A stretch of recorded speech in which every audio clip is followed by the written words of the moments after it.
欢迎您来到上师厨房。今天我要和大家分享的是一个最基础的吐司面包。这款面包少糖，不加黄油和牛奶，适合早餐抹果酱、抹黄油，或者是作为三明治面包。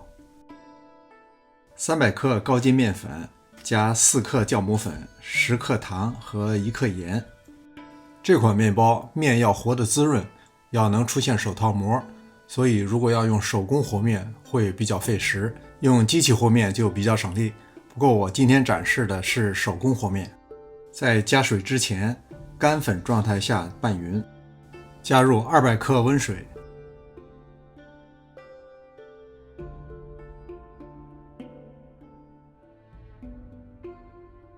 搅拌成絮状以后上手和面。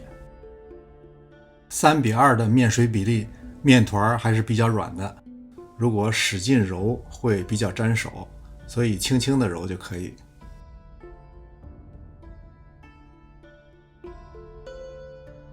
揉成团以后，加入15克蔬菜油，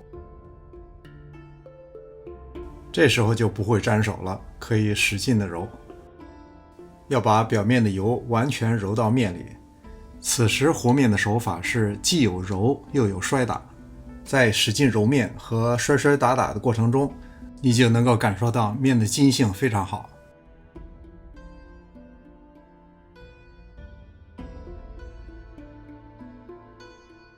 面团揉好以后，可以比较轻松地从表面拉起一片面，如果能形成这种手套膜，面就算和好了。面和好以后，密封好，醒发1个小时。当面团醒发至2倍大，我们就可以开始下一步。面比较软，会粘案板，所以需要加一点补面。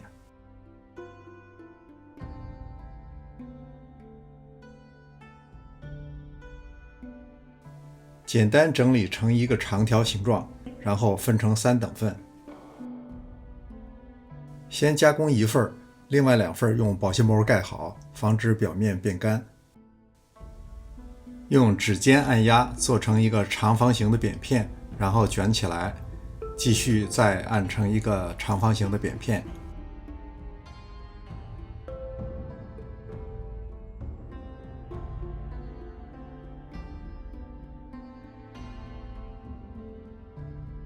擀开以后，再把不整齐的边缘折叠在里边，然后再用指尖一边卷一边压，卷起来的同时随时整理好形状。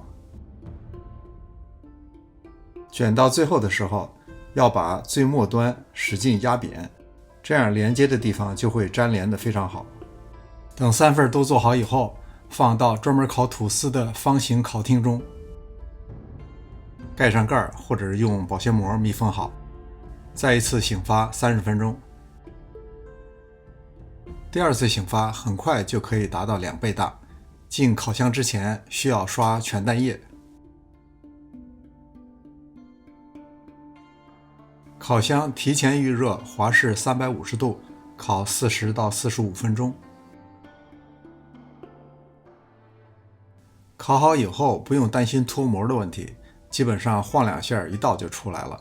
这是一款最基础的吐司面包，在这个基础上你可以做很多调整，比如说多加糖，用牛奶代替水，用黄油代替普通油。看看这种分层拉丝的效果，吃起来的感觉既蓬松柔软，同时又有嚼劲儿。感谢您的观看，希望看到您的留言。临走前别忘了点赞订阅。这里是上师厨房，我们下次再见。